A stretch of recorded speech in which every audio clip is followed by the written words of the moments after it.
Hi everyone, nandito nga kami ng kapatid ko sa Olongapo City. Magtitingin-tingin nga kami ng ukay-ukay. At mga ilang minuto nga, nakita na nga namin tong ukay-ukay at agad naman kami pumasok. Ulang bungad pa nga lang, makikita mo na original talaga ang mga gamit dito.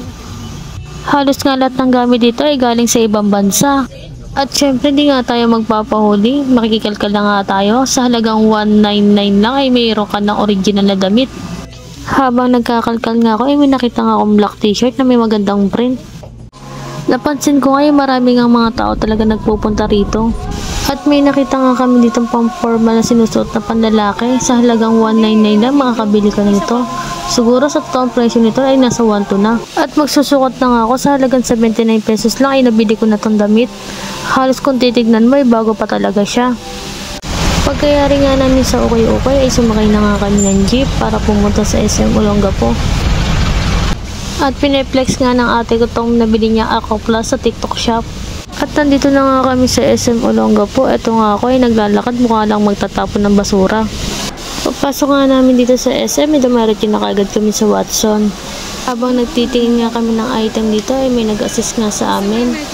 Napakabait nga ni ate girl at pinakitaan nga kami ng iba't ibang kulay na lipstick. Pagkabili ko nga ng item nila ay inoperan kami kung gusto namin magpakilay. Syempre hindi kami tumanggi dahil libre lang. Basta bibili ka ng item nila ay libre lang magpakilay. Nabilib naman ako kay ate girl dahil ang galing-galing niya magkilay. Nagpasalamat nga ako kay ate girl dahil ang galing-galing niya magkilay sa amin dalawa ng ate ko. Sabi ko nga ay dadagay ko nga to sa YouTube at kumuway siya. Pagkayari nga namin magpakilay, dumaretso na nga kami papuntang terminal kasi gagabi na kami. At ipeplex ko nga pala tong ulo ni Apo, hindi yung dumaan na lola. At nagmamadali nga kami kasi gagabi na kami papuntang Hermosa, Bataan. At tinanong nga namin kung anong oras ang alis ito. At ngayon na palang daw, alis na daw agad-agad. Pasok nga namin sa loob ng bus ay marami na nga nakaupo sa bungad. Buti na lang may upuan pa sa dulo.